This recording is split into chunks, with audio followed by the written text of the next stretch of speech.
नमस्कार, मी Anuradha Kadam. Speed news live 24च्या विशेष भागात आपलं स्वागत. महापालिकेचा रणसंग्राम हा विशेष भाग आपण आता सादर करत आहोत. यामध्ये आपण जाणून घेणार आहोत महापालिका प्रभागातील विविध विकास कामांचा आढावा.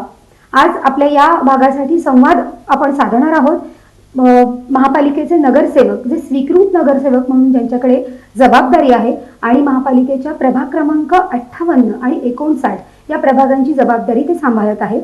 किरण नकाते यांच्यासोबत आपण संवाद साधणार आहोत. नमस्कार किरण नकाते. मला या सगळ्याबद्दल सांगायचं की महापालिकेच्या निवडणुका म्हटलं की कोल्हापुरात एक वेगळीच रंगत असते आणि कोल्हापुरात जो प्रचार होतो महापालिकेच्या निवडणुकीसाठी त्याची चर्चा ही अख्ख्या देशभर होते. गेल्या काही वर्षात जर आपण बघितलं तर महापालिकेच्या प्रचाराच्या निमित्ताने अनेक वेगवेगळे शब्द या कोल्हापूरने संपूर्ण महाराष्ट्राला दिले आहेत. तर या महापालिकेच्या निवडणुकांनंतर नगरसेवक म्हणून जबाबदारी स्वीकारताना प्रभागाच्या समस्या, तिथले विकास यावर देखील भर देणारी एक नेतृत्व शैली कोल्हापुरामध्ये आपल्याला पाहायला मिळते. तर अशाच पंक्तीतले किरण नकाते यांच्याशी आपण आज संवाद साधणार आहोत. नमस्कार पुन्हा एकदा. मला तुमच्याकडून जाणून घ्यायला आवडेल की साधारण ही प्रभाग रचना जी आहे आपल्या तुमच्याकडे जो प्रभाग आहे त्याची प्रभाग रचना कशी आहे? 2010च्या आधीच्या इलेक्शनला माझी मिसेस पोटनिवडणुकीत माधुरी नकाते या विजयी झाल्या. त्यावेळी आम्हाला 2 वर्षाचा कालावधी मिळाला. तर त्याची प्रभाग रचना संभाजीनगर पेट्रोल पंपाच्या समोरून ते हॉकी स्टेडियमच्या पलीकडं आयसोलेशनपर्यंत होता हा भाग. तर 6,500 हजार लोकसंख्येचा हा भाग होता. त्याच्यात आम्ही विजयी झालो. त्याच्यात आम्ही कामाची छटा उमटवली.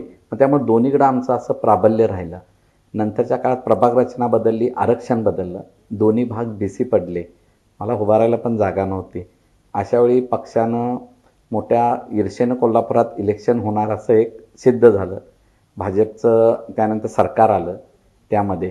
त्यामुळं दोन्ही प्रभागाची जबाबदारी आम्ही विद्यमान तिथं मिसेस असल्यामुळे दोन्ही प्रभागाची जबाबदारी माझ्यावर देण्यात आली आणि बलाढ्य अशा उमेदवारांना आम्ही तिथं पराभूत करून सामान्य कुटुंबातील दोन्ही उमेदवार मी निवडून आणले. मग त्यामुळं बक्षीस म्हणून मला मंत्री होते स्वीकृत चंद्रकांत दादांनी आणि सुहास लोटोरे यांना, धनंजय माडगे यांनी एक जबाबदारी दिली स्वीकृत पदाची आणि ते मी व्यवस्थितरित्या आता पार पाडत आहे. तुम्ही असं आहे की व्यवसाय तुमचा सराफ व्यवसाय आहे, तर एकीकडे अशा पद्धतीचं एक व्यावसायिक पार्श्वभूमी असताना राजकारणाकडे वळावं असं तुम्हाला कशामुळे वाटलं आणि तुमची काय सामाजिक काम तर तुम्ही करत होता, पण राजकीय मुख्य प्रवाहात येण्याबद्दल तुमचा विचार कधी झाला आणि मग त्या दृष्टीने तुमची कार्यप्रणाली कशी सुरू झाली? माझं काम करण्याचं ठिकाण ॲक्च्युली गुजरी होतं. ते मला महालक्ष्मी रथोत्सव असून दे, नवरात्र आणि त्यानंतर इतर गणेशोत्सव, दहीहंडी हे सगळं गुजरीमध्ये आम्ही करत होतो. गुजरी मित्रमंडळाचं मी गेली 32 वर्ष अध्यक्ष आहे. मग तिथून माझ्या आईचं घर गजानन महाराज नगरमध्ये होतं. अशीच इलेक्शनमध्ये मुन्नासाहेबांच्या इलेक्शनमध्ये मी तिथं प्रचार करण्यासाठी म्हणून मला तिथं पाचारण करण्यात आलं. त्यानंतर मी तिथंच रुळलो. तर लोकांशी संपर्क आला. मग काम करण्याची आवड होती त्यामुळं तिथंच मिसेसला उभा केलं. पहिल्यांदा अपयश आलं. त्यानंतर त्या उमेदवारांचं निधन झाल्यानंतर पोटनिवडणुकीत आम्ही काम केलेलं त्याची पोचपावती म्हणून लोकांनी निवडून दिलं आणि त्यानंतर आमचं काम अखंडपणे चालू आहे. त्यामुळं तिथं आता त्याच्यात एक लोकांच्या आग्रहास्तव पण आम्ही उभारलो आणि एक ऋणानुबंध झालेले आहेत. त्या लोकांचे काय तर करत सेवा करायचीच म्हणून आम्ही तिथं उभारलो. राजकारणात आहे आता. तुम्ही दुसऱ्यांदा नगरसेवक म्हणून काम करत आहात आणि तुमच्या पत्नी ह्या गेल्या टर्ममध्ये पहिल्यांदा होत्या. तर साधारण या 15 वर्षांचा कालावधी तुमच्या हातात आहे. तर ह्या सगळ्याची जी पार्श्वभूमी तुम्हाला मिळाली, ही काम करताना हा जो अनुभव असतो, एखाद्या प्रभागातील समस्या जाणून घेणं असेल किंवा प्रभागातील नागरिकांशी एक संवाद साधणं, कार्यकर्त्यांची एक संपर्क यंत्रणा तयार करणं, तर ह्याची तुमची एक रणनीती काय आहे? त्या भागात ॲक्च्युली पहिला क्रीडा संकुल रोड असेल, हॉकी स्टेडियमच्या वरच्या बाजूचा पद्मावतीपासून न्यू इंग्लिश हा रोड एकदम खराब, म्हणजे कोणीही येत नव्हतं की रिक्षावाला पण जात नव्हता किंवा बाहेर पडायचं मुश्किल. दोन्हीकडे बाबळीचे झाडं वगैरे, म्हणजे भयंकर परिस्थिती होती. अंधार भुडूक असं, म्हणजे बाहेर पडायचं मुश्किल होतं. अशा वेळी आम्ही निवडून आलो आणि त्यावेळी ते चॅलेंज होतं आणि तो रस्ता आम्ही पूर्ण केला. त्यानंतर लहान छोट्या मोठ्या गल्ल्या पूर्ण केल्या आणि त्या आमदार अमल महाडिक आले, त्यांच्यामुळे तो एक निधी मिळाला माझा एक आणि हे निवडून आलेले उमेदवार तर त्यांचा एक, अशामुळं सगळं भाग एकदम चकाचक झाला आणि त्यामुळं एकदम आता तो ताराबाई पार्क, नागाळ पार्काच्या बरोबरीने आमचा भाग झाला म्हटलं तर अवघड ठरणार नाही. गेल्या 5 वर्षामध्ये हे जे तुमच्याकडे 2 प्रभाग आहेत याच्यासाठी किती निधी तुम्ही खर्च केला आणि त्याच्यामधून भरीव काम असं तुम्ही कुठलं सांगू शकाल की मी माझ्या प्रभागात गेल्या 5 वर्षात ह्या भरीव कामावर जास्त जोर दिला? भरीव काम म्हणजे तो एक रोड, मेन रोड एक आम्ही क्रीडा संकुल रोड एक केला आणि माझ्या भागात ना 6-7 ओपन स्पेस आहेत. 6-7 ओपन स्पेसपैकी मी लोकवर्गणीतून आणि फंडमधून तर भरपूर ते डेव्हलप केले, बागा केल्या. लहान मुलांना खेळण्यास एकही बाग नव्हती, आता तिथं 4-4 बागा झाल्यात. ऑक्सिजन पार्क एक केला आहे आणि मूळ म्हणजे जे कामगार चाळीपासून ते विश्व पंढरीचे बॅकसाईड, म्हणजे हॉकी स्टेडियमला जोडला जाणारा रस्ता आहे, तिथं पण एक 1100 मीटरची पाईपलाईन टाकून तयार होती ड्रेनेजची. तर त्यासाठी ते शेतकरी जोडू देत नव्हता मेन लाईनला, ती पडूनच होती. ते एक मोठं चॅलेंज होतं. तर ते मी हायकोर्टात जाऊन त्याच्यासाठी लढा देऊन एक आठवड्याभरात ते मार्गी लावलं आणि त्याचा मला भयंकर आनंद आहे, कारण का ते आता ते सुरळीत बाकीची लाईन वरत्यापर्यंत आम्हाला नेता येईल आणि त्यामुळं दुर्गंधी किंवा बाकीचं काही राहणार नाही आहे. कुठल्याही म्हणजे प्रभागातील नागरिकांच्या काही ठराविक अपेक्षा असतात की आपल्याला सार्वजनिक आरोग्य चांगलं मिळायला हवं, ज्या काही आपल्या गरजा आहेत जसं पाणी असेल, स्वच्छता असेल, तर या गोष्टी सुरळीत व्हायला हव्या. तर तशा निश्चितच अपेक्षा यांच्या नकाते साहेबांच्या प्रभागातील नागरिकांच्या देखील होत्या.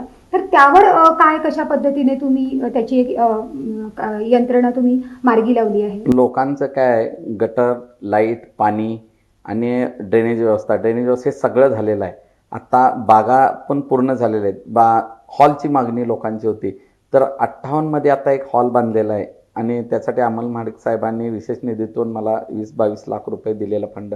2000 स्क्वेअर फूटचा हॉल झालेला आहे आणि प्रत्येक बागेला मी स्टेज केलेला आहे. उद्या कदाचित काही असताना लोकांना हॉल बाहेर भाड्याने घ्यायची जरूर नाही आहे, तर तिथं लग्न होतील, लहान मोठे कार्यक्रम, वाढदिवस, साखरपुडा असे सगळे कार्यक्रम करता येतील अशा ठिकाणी व्यवस्था केल्या.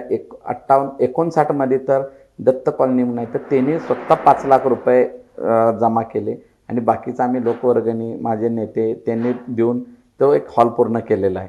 हे 2 हॉल पूर्ण झालेले आहेत, 4-5 बागा झालेल्या आहेत, त्यामुळं लोक समाधानी आहेत. आणि गटर, रस्ता, लाईट कशाची समस्या नाही आणि खड्ड्यात गजानन महाराज असून, नगर असून एक बारडीभर ही पाणी पावसाचं साठत नाही, याचा आनंद आहे. पाण्याचा निचरा व्यवस्थित होतोय. वेगवेगळे सामाजिक उपक्रम असतात जसं वृक्षारोपण आहे किंवा नाले स्वच्छता आहे, तर या सगळे हे जे उपक्रम आपण महापालिकेच्या वतीने राबवले जातात, तर त्यामध्ये प्रभागाचे नगरसेवकांचे देखील फार मोठं योगदान असतं किंवा सहकार्याची अपेक्षा असते.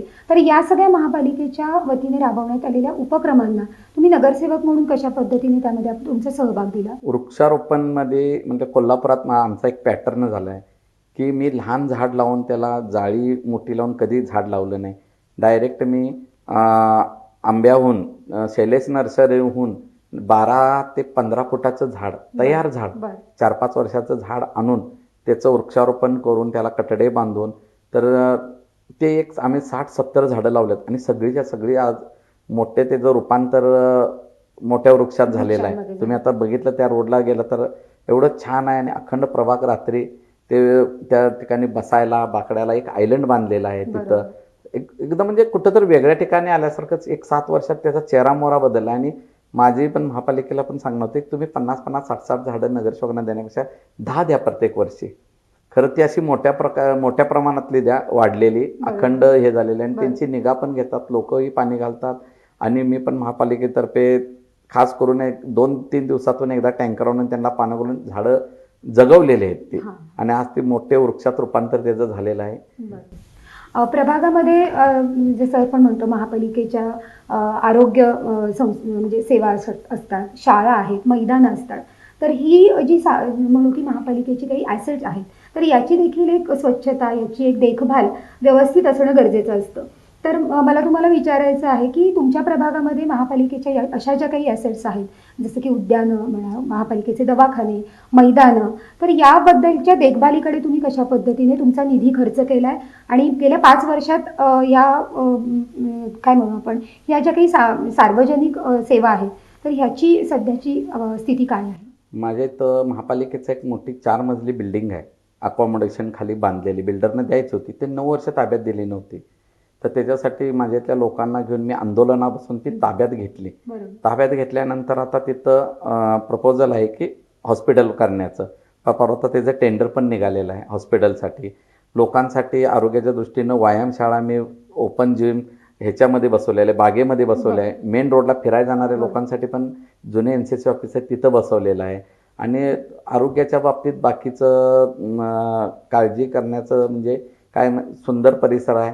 आणि लोक व्यायाम करतात, लोक चालून वगैरे हॉकी स्टेडियम रोडला आणि इकडं चालून लोक निरोगी आहेत माझ्या इथं तशी.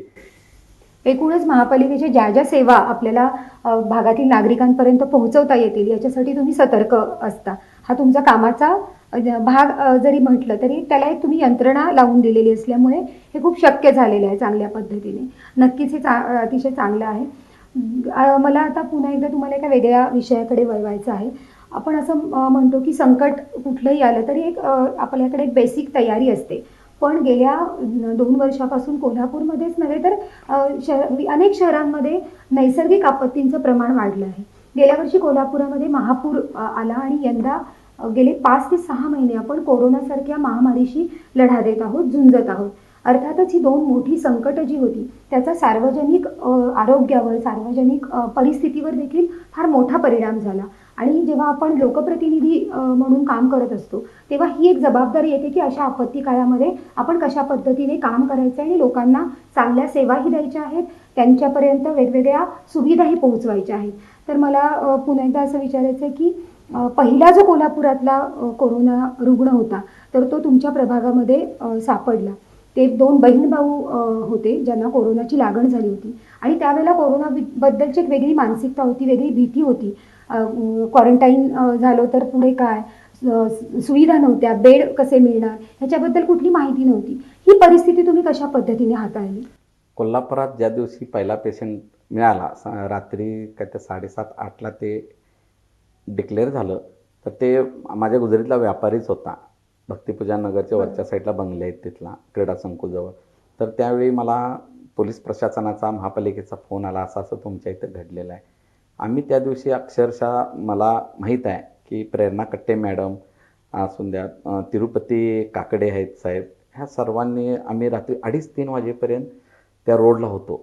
म्हणजे काय करायचं ह्यांना, जे ॲम्ब्युलन्समधून म्हणजे पेशंट कसं हाताळायचं हे पण देखील माहीत नव्हतं. त्यावेळी आम्ही तिथं खूप लावून म्हणजे एक ते हे होतं म्हणजे तो प्रसंग आठवला ना तर ते सगळे पोलीस, तुम्हाला तुमच्याही आरोग्याची काळजी त्यावेळेला घेणं आम्ही गरजेचं सगळे होतो तिथं. मी, माझी मिसेस, पोलीस अधिकारी, महापालिकेचे नंतर कर्मचारी बोलवले.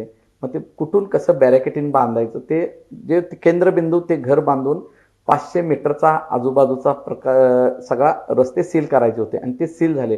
चीट पाखरूही दिसत नव्हतं. म्हणजे भक्तिपूजा नगर म्हणजे काहीतरी भयंकर असं एक हे होतं. त्यावेळी आजूबाजूचे बंगले होते तर त्यांना ते माझे संबंधितच होते.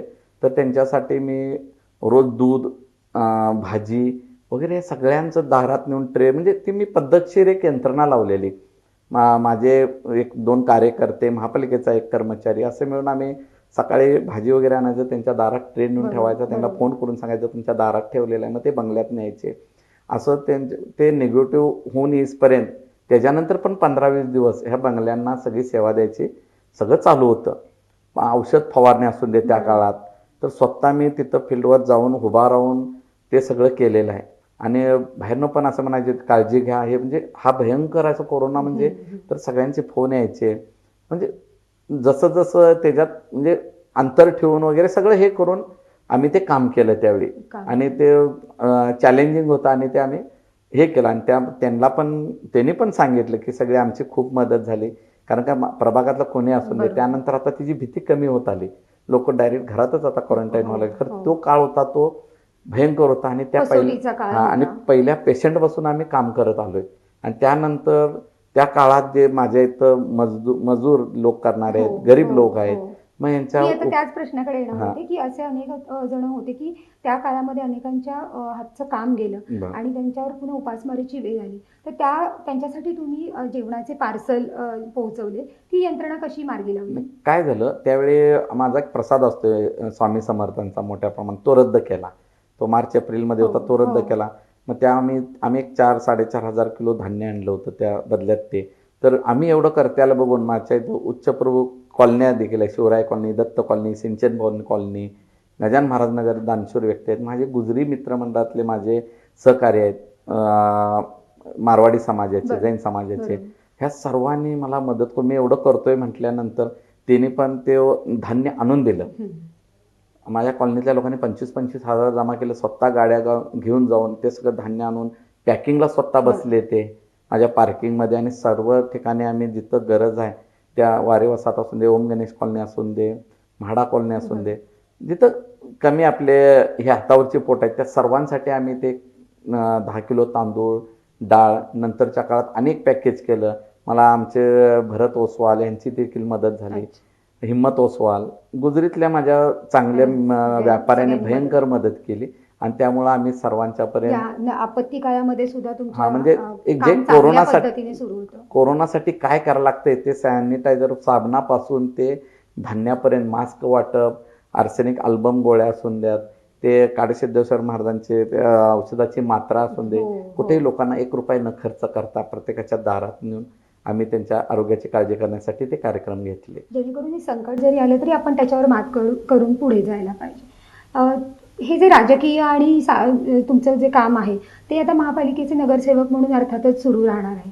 पण दुसरीकडे तुम्ही एक सामाजिक उपक्रम देखील सातत्याने आयोजित करत असतात आणि ज्याच्यामधून प्रभागातील नागरिकांच्या कलागुणांना सुद्धा तुम्ही वाव देत असता. तर यासाठी तुम्ही कशा पद्धतीने पुढाकार घेतलात आणि ही जी काही एक कामाची पद्धत आहे की एकीकडे महापालिकेचे नगरसेवक म्हणून देखील काम करायचं आहे, पण दुसरीकडे प्रभागातील लोकांच्या त्यांनाही व्यासपीठ उपलब्ध करून द्यायचं आहे. 2010च्या आधी आम्ही मैत्रीण फाउंडेशन म्हणून ग्रुप केला महिलांचा. तर त्याच्यामध्ये आता 2200 ते 2300 महिला सभासद आहेत. तर ते आम्ही घरोघरी जाऊन सभासद केले. त्यांच्यासाठी मैत्रीण महोत्सव म्हणून एक आम्ही न्यू हायस्कूल आमच्या न्यू शाळा आहे न्यू इंग्लिश स्कूलच्या, त्याच्या ग्राउंडवर आम्ही पटांगणात घेत गेलो. त्याचं प्रत्येक वर्षी हे वाढत गेलं, त्याची उंची वाढत गेली त्या कार्यक्रमाची. टी व्हीचे कलाकार, डान्स कलाकार सगळे आम्ही मुंबईहून सगळी यंत्रणा मागवून आणि त्याचं एवढ्या मोठ्या प्रमाणात आजूबाजूच्या प्रभागातले पण लोक येऊन बघायला लागले. आणि आमच्या इथल्या महिलांसाठीच 1 रुपयाही न घेता त्यांना आम्ही स्टॉल दिले तिथं, बचत गटांना, गरीब लोकांना. तर त्यांना त्याच्या आधी आम्ही कॅटरिंग कुकिंगचे क्लास घेतलेले त्यांच्यासाठी 700-800 महिलांचे. त्याच्यातून पण त्यांनी शिकलेलं होतं. असून शाकाहारी मांसाहारी पदार्थांचे एक महिनाभर आम्ही ते क्लास घेतले होते. त्याच्यात त्यांचे नंबर काढून त्यांना प्रोत्साहित करून सर्टिफिकेट देऊन मग ती लोक पण हातावरचं पोट असणारे पण स्टॉल लावतात. आणि त्यामुळे 2 दिवस आमच्या प्रभागात कोण जेवण वगैरे कमी करून रात्री कार्यक्रम बघायला येऊन ते सगळं त्यांच्याच लोकांच्याकडं, आमच्या इथल्याच लोकांच्याकडं वडा कोंबडा असून दे, शाकाहारी असून दे, सगळं खाऊनच लहान मुलं खेळून घरी जायचं. असं 2 दिवस भरगच्च कार्यक्रम आम्ही लोकांसाठी 10 वर्ष राबवत आहे. आणि त्याला कुठल्याही प्रकारचा 1 रुपया आम्ही खर्च करू देत नाही. हे एक झालं त्याच्यासाठी. आणि गुजरीतले कार्यक्रम, दहीहंडी माझा मोठ्या प्रमाणात उत्सव कोल्हापुरात आपली मंडळाची म्हटल्यावर मोठी दहीहंडी माझी आहे. आता त्याचं ₹1,00,000 बक्षीस असते, तो पण रंगतदार कार्यक्रम होतोय. कोल्हापुरात गुजरीचा गोविंदा म्हणून फेमस आहे. नवरात्र उत्सवात दांडिया पण कोल्हापुरात सगळ्या म्हणजे गुजराती लोकांपासून, मारवाडी लोकांपासून सामान्य लोकही खेळतील गुजरीत. अष्टमीचा रांगोळी घालायचा कार्यक्रम असून तुम्ही एक स्वतः रांगोळी कलाकार आहे, तुम्ही बघितले, तुम्ही पण माझ्या इथं पूर्वीपासून रांगोळी काढायला येतात. निपाणी मुंबईहून कलाकार येऊन रांगोळी काढून आईची सेवा करून जातात. रथोत्सवाला पण सर्वांचं सहकार्य लाभतंय. बरोबर. म्हणजे दोन्ही समतोल साधत तुमचे राजकीय आणि सामाजिक उपक्रमांची एक परंपरा तुम्ही कायम सुरू ठेवलेली आहे. आपण आता पाहिलं की किरण नकाते यांनी गेल्या 5 वर्षामध्ये प्रभागातील विकास कामांना प्राधान्य देत असताना देखील एक सामाजिक स्वास्थ्य हे देखील बाधित ठेवलेलं आहे. अशा पद्धतीनेच कामाची आखणी करणं, कार्यकर्त्यांची मोठ बांधणं, या पद्धतीने त्यांनी आपलं काम अतिशय चांगल्या पद्धतीने सुरू ठेवले. गेल्या वर्षी कोल्हापूरला महापुराचा फार मोठा फटका बसला आणि यामध्ये अनेक भागांमध्ये पाणी घुसलं होतं. अनेकांचे व्यवसाय ठप्प झाले होते. संपूर्ण कोल्हापूर शहर, बऱ्यापैकी निम्म शहर हे पाण्याखाली होतं. आणि नक्कीच महापुराचा जो काही फटका होता त्याच्यातून आर्थिक नुकसानही अनेकांना सहन करावं लागलं. तर नकाते साहेब, मला तुम्हाला हे विचारायचं आहे की महापूर काळामध्ये तुम्ही कशा पद्धतीने लोकांपर्यंत मदत पोहोचवली? मुन्ना महाडिक साहेब खासदार होते, तर त्यांच्या माध्यमातून आम्ही काम केलेलं होतं भरपूर पुराच्या ह्याच्यात. तर त्यांच्या माध्यमातूनच आम्ही काम केलं, सेपरेट असं नाही. पण त्यांनी जे लोकांना चपात्या पुरवायचं हे केलं, हेलिकॉप्टरवरून जात होत्या चपात्या त्यावेळी मी माझ्या प्रभागात रात्री सांगितलं 8 वाजता कॉलनीतने जाऊन की तुमच्या सगळ्या प्रत्येक घरात एक 5-5 चपात्या सांगा. तर प्रत्येक कॉलनीच्या मिळून दुसऱ्या रात्री 8ला सांगलं, एवढ्या कमी वेळात सांगून तर महिलांनी आमच्या इथे सकाळी 7:30-8ला 3,500 ते 4,000 चपात्या बनवून दिल्या त्या महापुराच्या काळात. मग प्रत्येकाला एक दिवस असं सांगत होते, त्यावेळी आम्ही ते एक केलं. आणि जेव्हा बोट उलटून बोटीमुळं एक प्राण गेले, त्यावेळी आम्ही दहीहंडी कॅन्सल केलेली होती. मग त्या दिवशी ठरवलं की आपण मंडळातर्फे एक बोट घ्यायची म्हणून, बरोबर. आणि यांत्रिक बोटची आम्ही घेतलेली आहे आणि ती व्हाईट आर्मीकडं सुपूर्द केलेली आहे. त्याचं एक समाधान आहे की पुराच्या काळात हे काम करू शकलो होते.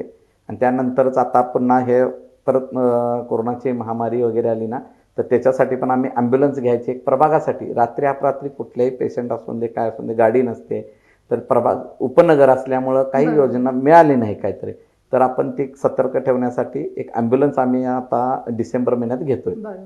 लवकरच आता महापालिकेच्या निवडणुका जाहीर होतील, पण तोपर्यंत नागरिक म्हणून मागे वळून बघणार आहेत. तर तेव्हा प्रभागातील कामांच्या माध्यमातून तो प्रतिनिधी किंवा समाजाचं नेतृत्व करणारे लोक हे कायमपणे तसे लोकांच्या संपर्कात राहत असतात ते कामांमधून. आणि म्हणूनच महापालिकेचा रणसंग्राम हा जो विषय आहे तो आपण चर्चेला घेतला. मी पुन्हा एकदा स्पीड न्यूज लाईव्ह 24च्या वतीने किरण नकाते यांचे आभार मानते. नमस्कार.